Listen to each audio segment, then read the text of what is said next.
지금은 투자할 시기는 아니라고 생각을 합니다. 일단 자체적으로 개발 중인 기업들은 특히나 리스크가 크다라고 저는 판단을 하고 있고요. 특히 이제 위고비나 마운자로의 상승세도 가파른데 그들의 차세대 의약품들도 체중 감량 효과가 점점 좋아지고 있고 한 달에 한 번 투여하는 경우에도 지금 체중 감량 효과가 정말 잘 나오고 있기 때문에 만약에 한 달에 한 번 투여하는 걸로 내가 전략을 가겠다라고 하더라도 암젠보다 무조건 뛰어나야 되는 거죠. 근데 국내 기업들 중에서 아직까지 뭐 대규모 임상을 진행한 이력도 많이 없고 글로벌 빅파마와 계약을 하거나 혹은 라이센스 아웃을 좀 크게 한 사례가 아닌 이상은 조금 힘들지 않을까. 그래서 제약바이오에 대한 이야기를 좀 해보도록 하겠습니다. 시장이 어렵죠. 네, 특히 국내 시장 대응하기가 쉽지 않고 심리적으로도 그렇습니다. 그런데 시장을 받쳐주거나 이끌어주고 있는 섹터가 있다면 제약바이오 빠질 수가 없을 것 같은데 이 제약바이오에 대한 이야기 4분기는 과연 어떨지 여러 가지 이야기를 좀 해보겠습니다. 최근에 또 위고비 이 비만약 이슈가 있어서요. 이것과 관련돼서는 어떤 포인트 짚어봐야 될지 얘기를 좀 나눠보겠습니다. 시장, 제약바이오 섹터가 받쳐주거나 이끌고 있는데 특히나 반도체 섹터가 좀 쉬고 있는 동안에 제약바이오가 받쳐주고 있는 흐름, 수급적으로도 그렇고요. 이런 흐름을 보여주고 있어서요. 이분과 함께 이야기를 좀 나눠보겠습니다. 유튜버 원리버님이죠. 강하나 연구원 나와 계십니다. 안녕하세요. 안녕하세요. 네, 반갑습니다. 날씨 쌀쌀해졌죠? 네, 갑자기 너무 추워져서. 그러니까요. 네. 건강 관리 우리 시청자분들 좀 잘하셔야 될 것 같고요. 강하나 연구원님 못 본 사이에 못 뵌 사이에 책을 하나 내셔가지고 잠깐 소개를 좀 해드릴까요? 잠깐만 보여드릴게요. 네. 원데이 클래스 진짜 하루 만에 이해하는 제약바이오 산업입니다. 네, 예약 구매만 가능하다가 이제 지난 금요일에 출간이 됐고요. 벌써 주요 서점의 경제, 경영, 베스트셀러 상위권에 랭크돼 있더라고요. 체크해보니까. 네, 축하드립니다. 감사하게도 나름 잘 팔리고 있기는 해서. 네, 책 소개 좀 부탁드릴게요. 네, 일단 네. 제목 그대로 제약바이오 산업을 좀 쉽게 이해할 수 있게 만든 그런 책이라고 생각하시면 될 것 같고 제약바이오가 너무 어렵잖아요. 너무 어렵다 보니까 이제 용어부터 이제 시장에 대한 이해를 도와주는 그런 그림이나 혹은 이제 시장에 대한 기본적인 얘기들이 되게 많고요. 이게 바이오 쪽에 또 질환도 다양하다 보니 뭐 그런 부분들 좀 약간 섹션을 나눠서 되게 많이 언급을 해놨습니다. 이 포인트가 앞에 제목을 일부러 이렇게 붙이신 것 같아요. 진짜 하루 만에 이해하는. 근데 이게 약간 시리즈거든요. 이 출판사의 네네. 약간 시리즈인데 이게 하루가 우리가 생각하는 이런 하루 만에 읽는 것보다는 24시간 네, 이게 맞아요. 아니에요? 24시간 내 24시간 정도 읽으시면 다 읽으시더라고요. 그래서 근데 하루에 24시간을 투자할 수 없다면 어쨌든 24시간 정도를 그렇죠. 하루 나눠서 투자를 총 24시간 투자하면 진짜 이해할 수 있게 쉽게 써주셨다는 네, 거죠. 맞습니다. 알겠습니다. 자, 많이 참고해 보셨으면 좋겠고요. 제약바이오 얘기 좀 시작해 보겠습니다. 말씀하신 거 좀 어렵잖아요. 네. 네, 어려운 가운데에서도 제약바이오 최근에 올라오는 이 흐름들을 보면 어려운 용어들도 많은 가운데서도 이걸 투자자분들이 다 이해하고 투자하신다는 생각도 좀 들거든요. 네. 현장에서 느끼실 때 어떠세요? 제약바이오 업계에 대한 분위기? 이제 옛날보다는 공부를 하시는 분들이 많아진 건 사실이에요. 그렇지만 아직까지는 여전히 이제 테마성으로 투자하시는 분들도 좀 있다라고 저는 생각이 되고 네. 좀 깊게 들어가서 판단을 하고 투자를 한다기보다는 그냥 큰 틀에서 이제 뭐 비만, 위고비가 들어왔다 네네, 하면 이제 그렇죠. 비만 관련된 기업들을 막 투자를 한다든지 좀 아직까지는 조금 큰 틀에서 보고 투자하시는 분들이 조금 더 많은 것 같긴 합니다. 알겠습니다. 그 비만약 얘기해 주셨으니까 요 얘기부터 시작해 볼까요? 근데 그럴 수밖에 없는 게 사실 위고비가 한국에 상륙했다. 이건 굉장히 네. 큰 뉴스고. 그렇죠. 네. 저희 경제 방송에서만 다루는 게 아니라 이제 일반 뉴스에서도 맞아요. 엄청나게 좀 중요하게 다룬 뉴스다 보니까 그렇게 시작을 하는 투자자분들도 많으시니까요. 네. 위고비 얘기부터 좀 시작을 해보면 전문 의약품으로 분류돼서 의사의 처방을 받아야 구매할 수 있고요. 비만 환자 치료 목적으로 주사 형태 이제 약제이고요. 주 1회 투약이고요. 소비자 가격 뭐 70만 원에서 100만 원 수준으로 책정돼 있고 여기까지가 이제 알려진 네네, 상황이고요. 맞습니다. 반응이 어떻습니까? 일단 뭐 네. 국내 뭐 관련주들이 다 올랐잖아요. 그렇죠. 그냥 비만 치료제를 네. 개발하는 기업들이 다 올랐고 이제 아니면 이제 유통을 할 수 있는 그런 기업들도 많이 올랐는데 일단 GLP-1이라는 유사체가 나온 지는 좀 됐죠. 삭센다 때부터 이제 먼저 나왔었는데 이게 호르몬이죠. 그쵸. 네. GLP-1 호르몬이 이제 식사를 하고 혈당이 좀 높아지면 인슐린 분비를 촉진하고 이제 포만감을 유도하면서 이제 식욕을 억제시키는 그런 기전이라고 생각을 하시면 됩니다. 그래서 기본적으로 식욕을 감소시키면서 체중 감량을 할 수 있는 기전이라고 생각을 하시면 되는데 이게 기존에 있던 삭센다 대비 체중 감량 효과도 훨씬 더 뛰어나고 투여 기간도 훨씬 더 늘어났잖아요. 삭센다는 매일 투여를 해야 되는데 위고비는 일주일에 한 번. 그리고 체중 감량 같은 경우에도 원래는 뭐 8% 정도밖에 체중 감량이 안 된다고 하더라고요. 삭센다의 경우에. 근데 이제 위고비는 이제 15%까지 체중 감량 효과가 있다라고 알려지면서 그래도 체중 감량을 15% 정도까지 한다. 68주간 투여했을 때 15%나 이제 감량을 할 수 있다면 이거 투여할 만하지 않느냐. 그것도 이제 주사 싫어하시는 분들이 더 많은데 일주일에 한 번만 투여를 하면 되면 이건 할만하다라고 생각하시는 분들 많은 것 같아요. 그러니까 위고비는 일주일에 한 번이고 삭센다가 매일 투여입니다. 근데 삭센다는 말씀드린 것처럼 56주간 평균 체중 감량 효과가 8% 정도. 그리고 이제 위고비는 68주간 했을 때는 이제 15% 정도니까 2배 정도 네. 뛰어나다라고 효과가. 할 수 있죠. 네. 그런데 여러 가지 이점이 있네요. 네. 매일 투여해야 되는 삭센다에 비해서 일주일에 한 번이고 네. 뭐 효과도 더 높은 것으로 알려져 있고 네, 맞습니다. 그만큼 가격도 비싼 거 아니에요? 그렇죠. 가격도 지금 보시면은 네. 아까 말씀해주신 것처럼 네. 위고비는 한 달에 70에서 100만 원 정도라고 하고 삭센다의 경우에는 한 달에 20에서 30만 원 정도면 이제 처방이 되거든요. 네. 그래서 가격적인 측면에서도 한 3배 정도가 차이가 나고 이게 사실 공급가액이랑 이제 우리가 내야 되는 돈이랑 또 다르다 보니까 그런 부분들이 반영이 되는 것 같고 지금 위고비가 인기가 많다고는 하지만 이게 사실상 가격적인 메리트는 아직은 없기 때문에 이게 어떤 식으로 작용을 할지는 조금 더 지켜봐야 될 것 같긴 합니다.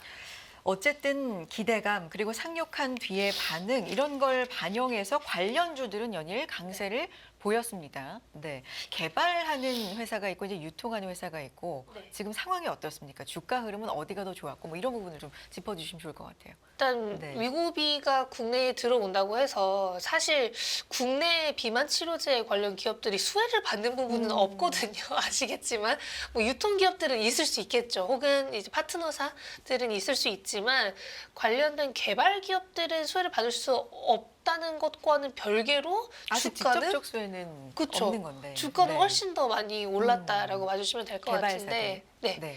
일단 그냥 비만이 핫해지니 그냥 투자를 하시는 분들이 많아진 것도 사실이고 거기에 더불어서 지금 비만 치료제 관련된 기업들을 찾을 수밖에 없는 이유는 위고비가 워낙 잘 팔리고 인기가 많다 보니 이제 국내 기업들 중에서도 그런 의약품 만들 수 있는 기업이 어디 있을까 이런 관점으로 좀 다가가신 것 같아요. 근데 최근에 비만 치료제 관련 개발 기업 혹은 유통 기업 모두 좀 흐름이 굉장히 좋았다라고 생각을 하시면 되는데 계속 한 3, 4일 동안 좋았던 것과는 별개로 이제 저번 주 금요일부터는 네. 조금 하락을 하는 모습을 변동성이 보여주고 있습니다. 있긴 합니다. 네. 그런 부분들은 좀 유의를 해보셔야 되는데 지금 말씀하신 것처럼 개발을 진행하고 있는 기업들은 대표적으로 어디가 있는 거예요? 이제 뭐 대표적인 게 이제 네. 한미약품 혹은 이제 우리가 잘 아는 이제 동아에스티 네. 혹은 이제 작은 바이오텍에서는 이제 펩트론, 인벤티지랩, 샤페론, 올릭스, 뭐 대원제약 네. 되게 많습니다. 특히나 좀 바이오텍들 중에서 좀 지속형 플랫폼을 보유하고 있는 기업들은 다 비만 치료제를 하는 것 같아요. 왜냐하면 지금 나온 비만 치료제들도 일주일에 한 번 투여를 해야 되는데 지속형 플랫폼을 보유하고 있는 기업들은 그 일주일에 한 번을 이제 한 달에 한 번으로 바꿀 수 있는 플랫폼을 보유하고 있다 보니 그래서 다들 이제 비만 치료제 개발에 박차를 가하고 있다라고 보시면 됩니다. 맞습니다. 그러니까 투여를 이제 매일에서 일주일에 한 번까지는 됐는데 이거를 한 달에 한 번으로 뭐 이런 네. 걸 개발하고 있다는 말씀이세요? 그렇죠. 일단 어. 글로벌 빅파마들 네. 중에서는 암젠이 지금 한 달에 한 번 투여하는 제형으로 꽤 잘하고 있고 임상 데이터도 잘 나오고 있기 때문에 그걸 좀 대항하기 위해서 빅파마들도 장기 지속형 플랫폼을 접목시키지 않겠느냐 뭐 이런 얘기들이 많이 나오면서 이제 국내 기업들도 그런 흐름을 보여주고 있는 것 같습니다. 네.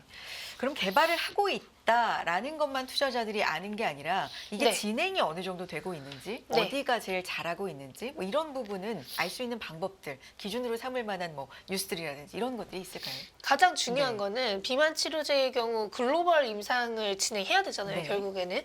근데 임상 3상부터는 대규모 임상이기 때문에 자금적인 여력 혹은 임상을 진행하기 위한 그 기업의 그런 레퍼런스가 우리나라는 아직 없잖아요, 비만 치료제 쪽은. 그래서 국내 관련된 기업들이 그냥 비만 치료제를 한다고만 해도 최근에는 이제 상한가를 가거나 관심을 많이 받았었긴 합니다. 다만 이제 한미약품의 경우에는 에페글레나타이드가 주 1회 피하조사 제형에다가 이제 국내 임상은 3상까지 진행한 적이 있었고 한번 라이선스 아웃이 됐었던 이력이 있기 때문에 조금 더 관심을 가지시는 것 같고요. 이제 내년에 글로벌 임상 데이터도 확인이 가능하다라는 점. 거기에 더불어서 이제 동아ST의 경우에는 자회사가 뉴로보인데 미국 회사거든요. 그래서 이제 뉴로보가 지금 진행 중인 DA1726 같은 경우도 임상 1상을 진행 중이고 이런 식으로 이제 글로벌 임상을 진행하는 기업들 위주로 관심을 요즘에는 많이 갖고 있다 이렇게 보시면 될 것 같습니다. 네. 근데 이제 거기에 더 나아가서 최근에 장기 지속형 플랫폼 기업들이 관심을 받고 있다라고 말씀을 드렸잖아요. 작년에 훨씬 관심을 많이 받았다가 올해는 좀 약간 지지부진했다가 지금 또 위고비가 들어온다고 하니까 이제 관심을 많이 받고 있는데 그 대표적인 기업들이 이제 인벤티지랩, 펩트론 그리고 최근에 이제 뭐 제넥신까지 포함이 된 것 같습니다. 그래서 그런 장기 지속형 플랫폼을 보유하고 있는 기업들은 빅파마랑 계약을 할 수 있지 않겠느냐라는 그런 시장의 기대가 조금 반영이 되고 있는 것 같기는 합니다. 네. 2030년까지 이 비만 치료제 시장 규모가 100조 원 규모라고 하는데 지금 이제 전반적으로 제약바이오의 한 줄기 축을 담당하고 있는 게 비만 치료제이기 때문에 이걸 놓칠 수가 없는 K바이오들의 도전도 계속되고 있습니다. 지금부터의 투자 전략 좀 늦었다고 일부 기업들을 보면 주가 상승세를 보면 이거 들어가기 좀 그렇다라는 기업들이 많거든요. 네네. 뭐 투자 전략은 어떻게 가져가는 게 좋겠습니까? 저 같은 네. 경우에는 지금은 투자할 시기는 아니라고 생각을 합니다. 일단 자체적으로 개발 중인 기업들은 특히나 투자를 하기에는 조금 리스크가 크다라고 저는 판단을 하고 있고요. 그 이유는 빅파마들이 생각보다 잘하고 있기 때문에 특히 이제 위고비나 마운자로의 상승세도 가파른데 거기에 더불어서 그들의 차세대 의약품들도 체중 감량 효과가 점점 좋아지고 있고 그게 아니라 이제 암젠과 같은 한 달에 한 번 투여하는 경우에도 지금 체중 감량 효과가 정말 잘 나오고 있기 때문에 만약에 한 달에 한 번 투여하는 걸로 내가 전략을 가겠다라고 하더라도 암젠보다 무조건 뛰어나야 되는 거죠. 근데 국내 기업들 중에서 아직까지 뭐 대규모 임상을 진행한 이력도 많이 없고 암젠을 뛰어넘기에는 조금 무리가 있다라고 생각을 해서 글로벌 빅파마와 계약을 하거나 혹은 라이선스 아웃을 좀 크게 한 사례가 아닌 이상은 조금 힘들지 않을까. 그래서 국내 기업이 자체적으로 처음부터 끝까지 하기에는 조금 어렵다. 저는 네. 그렇게 생각을 하고 있고 그나마 이제 한미약품 같은 경우에는 아시아권에서 판매할 가능성이 높다라는 얘기가 나오고 있어서 그 부분 혹은 동아ST의 뉴로보의 경우에는 미국에서 임상을 진행 중인 미국 기업이기 때문에 조금 더 라이선스할 가능성이 높은 거 아니냐 뭐 이런 것들이 반영이 되고 있는 것 같고요. 이제 마지막으로는 일라일리랑 노보노디스크가 최근에 RNA 관련된 기업들을 되게 라이선스 인을 많이 하고 M&A를 많이 진행을 하고 있어요. 근데 RNA의 경우에는 기본적으로 내가 타겟을 하고 싶은 분야만 없앤다든지 혹은 내가 원하는 부분만 없애서 남기고 싶은 것만 남기는 그런 기전을 기반으로 하고 있기 때문에 RNA 쪽에 투자라는 이유는 비만 치료제에 있어서도 약간 병용 투여 파트너를 만들기 위한 그런 얘기가 있다라고 합니다. 그래서 노보노디스크와 일라일리가 RNA 쪽에 투자를 많이 하는 만큼 RNA 관련 기업들은 파트너사로 좀 관심을 받을 수 있을 가능성은 높다. 그 정도로 저는 판단을 하고 있습니다. 투자에 대해서는 이런 것들을 좀 개념에 네. 좀 공부를 해두고 신중하게 접근을 해야 되겠다라는 생각이 들고요. 몇 개월 전부터 제약바이오에 우리가 관심을 가져야 된다라고 했을 때 금리 인하, 네네, 수혜, 맞아요. 이거 많이 꼽았고 또 생물보안법 네. 이거 많이 꼽았고요. 그다음에 뭐 제약바이오 이런 관련된 비만 치료제가 네. 해외에서 워낙에 열풍이다 뭐 이런 것들이 좀 네. 분위기가 있었는데 여기서 대체로 다 지금 이루어져 네, 가고 맞아요. 있는 거잖아요. 금리 인하도 시작을 했고 특히 이제 질문드릴 게 지난 9월에 미국에서 생물보안법 통과가 됐습니다. 이제 중국을 겨냥해서 만든 법안인데 우리나라에 어떤 수혜가 있을 것인지가 기대감이었잖아요. 네. 이건 좀 어떻게 보고 계십니까? 일단 말씀해주신 것처럼 중국을 견제하기 네. 위한 게 메인이다 보니 아시아권에서 중국을 대체할 수 있는 나라는 많지 않습니다. 네. 그래서 제일 언급 많이 되는 게 인도, 음. 그 다음이 이제 한국인 네. 것 같아요. 근데 기본적으로 이 생물보안법이라는 법안도 지금 이 법안 내에 한 4개 정도 법안이 많이 발의가 되고 있고 그 중에서 최근에 하원 의원을 통과한 생물보안법의 경우에는 연내에 그래도 상원 의원에서 투표를 하지 않겠느냐라는 얘기가 나오고 있습니다. 근데 여기서 중요한 거는 생산을 맡기지 말라뿐만이 아니라 요즘에는 이 중국 기업들이 만들어낸 장비들도 쓰지 말아라라는 얘기가 나오는 그런 상원 의원에서 발의된 또 하나의 법안이 있기도 해요. 근데 이 2개의 법안이 통합될 가능성이 전 높다라고 판단을 하고 있고 그러기 위해서는 이제 연내에는 한 번 더 언급이 될 가능성이 높지 않을까. 특히나 11월 대선을 앞두고 이 생물보안법을 한 번 더 추진할 가능성이 높지 않을까. 저는 그렇게 생각을 하고 있습니다. 다만 당연히 지연이 될 수 있다는 점. 중국 쪽이 로비를 많이 하고 있어서 그 부분이 반영이 되고 있는 것 같긴 합니다만 최근에 우시 쪽도 공장을 매각하는 등 어느 정도 이 생물보안법에 대한 대비를 하고 있는 것 같기는 해서 지금 그런 걸 고려했을 때 생물보안법은 기본적으로 우리나라에게 수혜가 맞긴 합니다만 2032년까지 유예가 되기 때문에 지금 당장 실적으로 급하게 반영을 시키는 것보다는 장기적인 관점에서 국내 바이오의 수혜가 될 수 있겠다고 보시는 게 제일 알맞을 것 같습니다. 조금은 단기적인 시각보다는 장기적으로 장기적으로. 봐야 된다라는 말씀이신데요. 두 후보, 지금 미국 대선의 두 후보 가운데 누가 되더라도 약간 인하책 같은 경우는 또 장점이 될 수 있다 이런 얘기도 있어서요. 네, 이 부분도 맞습니다. 맞습니까? 계속해서 좀 봐야 될까요? 네, 맞습니다. 네. 저는 대선뿐만이 아니라 네. 진짜 장기적으로 누가 되든 최근에 약가 인하를 주장하는 사람들이 워낙 많아지고 네. 있고 실제로 작년에 바이든이 빅파마들을 굉장히 압박하는 그런 모습을 보여줬었기 때문에 약가 인하를 추진하는 두 후보들을 기반으로 생각을 했을 때 바이오시밀러 관련된 기업들도 여전히 봐야 되지 않을까. 빅파마들을 쪼기 위해서 가장 중요한 건 이제 특허권을 빠르게 만료시키는 것 그리고 바이오시밀러 기업들을 조금 더 우대해주면서 바이오시밀러들이 시장 점유율을 확대할 수 있게 해주는 것이잖아요. 그래서 바이오시밀러 관련된 기업들이 올해 내내 조금 안 좋았다라고 한다면 이런 정책적인 측면에서 수혜를 받게 되었을 때 조금 더 시장 점유율 상승으로 인한 실적 반영까지 될 수 있지 않을까 저는 그렇게 기대를 하고 있습니다. 알겠습니다. 개별 기업 얘기 조금 해보면 삼성 바이오로직스 일명 황제주 100만 원 넘긴 이후에 그래도 유지를 하고 상승세를 보여주고 있으면서도 또 호평이 나오고 있어요. 증권가의 밝은 분석들이 좀 나오더라고요. 120만 원 얘기도 좀 나오고 하던데 어떻게 보십니까? 일단 삼성바이오로직스는 국내 대장 기업이잖아요. 결국에는 상승폭도 최근에 굉장히 좋았고 생물보안법의 가장 큰 수혜라고 할 수 있는 것 같긴 합니다. 거기에 더불어서 이제 삼성바이오로직스의 경우는 바이오시밀러를 개발하는 삼성바이오에피스를 자회사로 두고 있기 때문에 삼성바이오에피스의 경우에도 글로벌 바이오시밀러 탑5 안에 들기도 하고 CMO, CDMO 쪽에서도 최근에 대규모 수주가 지속적으로 늘어나면서 실적 측면에서는 전혀 이제 무리가 없고요. 다른 CMO, CDMO 기업들 대비 성장세도 되게 좋은 편이기 때문에 이게 밸류에이션이 비싸다 싸다를 언급을 하기에는 성장을 계속하고 있는 기업으로서 충분히 앞으로 삼성바이오로직스는 업사이드가 있을 수 있지 않을까. 다만 지금 단기적으로 많이 올랐기 때문에 여기서 또 뭐 30%가 바로 오른다라고 생각을 하시는 것보다는 장기적인 관점에서 실적이 계속 좋아질 것이기 때문에 보면 좋겠다. 많이 빠졌을 때 많이 사기 좋은 그런 옛날의 삼성전자를 생각해 주시면 될 것 같습니다. 알겠습니다. 그 섹터의 분위기가 어떤지를 알 수 있는 또 바로미터 중에 하나가 IPO, 네, 상장 맞습니다. 이런 부분인데 3월부터 해서 10월 현재까지 총 12곳 네. 제약바이오 업체가 이제 상장한 걸로 알고 있고 대기 심사 승인 획득한 공모 절차 뭐 앞뒀거나 진행 중인 기업도 9곳 네. 집계로 알고 있는데 이 정도 수준이면 어떤 거고 앞으로 흐름은 어떨까요?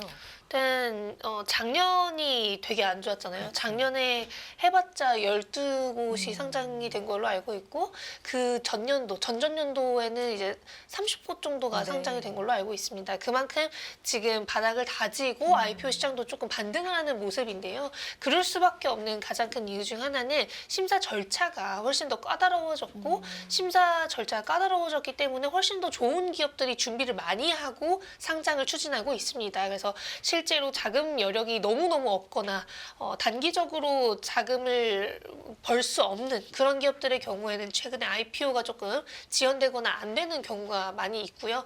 글로벌 기업이나 좀 상대적으로 큰 기업들과의 기술 이전 계약 혹은 수주 계약을 크게 따낸 기업들 위주로 올해는 좀 상장을 많이 하고 있다. 그래서 상장을 하는 기업들이 과거와는 조금 다른 흐름을 보여주고 있는 이유 중 하나도 좀 싸게 상장을 하고 그 다음에 좀 상승을 하는 흐름을 조금 더 추진하는 것 같습니다. 과거와 좀 달라진 점 중에 네. 하나네요. 10월, 11월, 12월, 이제 10월도 중반 이상 지나가고 있는 상황에서 하반기 제약바이오의 강점과 리스크가 있다면 좀 짚어주시죠. 네, 일단 뭐 금리 인하도 하나의 척도가 될 수 있겠고 그게 아니라고 해도 이제 12월의 경우에는 역사적으로 항상 좋았던 달이기 때문에 1월 JP모건 헬스케어 컨퍼런스를 앞두고 12월에 JP모건 헬스케어 컨퍼런스에 가는 바이오텍들 위주로 좀 좋은 흐름을 보여줄 수 있겠다라고 저는 기대를 하고 있고요. 그게 아니라고 하더라도 4분기는 라이선스 계약이나 M&A가 조금 많이 이루어지는 글로벌 바이오 훈풍 기간 성수기이기 때문에 그 부분 또한 제약 바이오 섹터 국내뿐만 아니라 해외도 조금 좋아질 수 있는 그런 상황이지 않을까. 거기에 더 나아가서 국내 바이오 기업들이 최근에 또 라이선스 계약이나 뭐 수주 같은 경우도 점점 좋아지고 있잖아요. 그래서 4분기 실적이 잘 나올 기업들도 꽤나 많기 때문에 그런 것들을 고려했을 때에도 지금 연말까지는 제약바이오 전혀 걱정 없이 그래도 많이 빠졌을 때는 투자할 만한 가치가 계속 있는 그런 섹터가 될 수 있지 않을까. 거기에 이제 반도체나 2차 전지 대비 실적 측면에서도 이제 제약바이오가 이제 성장성이 올해 혹은 내년 상반기까지는 좋기에 그 부분도 좀 염두에 두시고 투자를 하시면 좋을 것 같습니다. 워낙에 기대감에 기대는 네. 그야말로 섹터이다 보니까 실적 시즌에는 약간의 좀 부진한 감이 있었는데 이번에 좀 기대해 볼 수 있을까요? 그렇죠. 실적 시즌에도 좀 괜찮지 않을까. 저는 그렇게 기대합니다. 알겠습니다. 오늘 여기까지 들어야 될 것 같네요. 유튜버 원리버 강하나 연구원과 함께 제약바이오 섹터에 대한 이야기 나눠봤습니다. 오늘 말씀 고맙습니다. 감사합니다.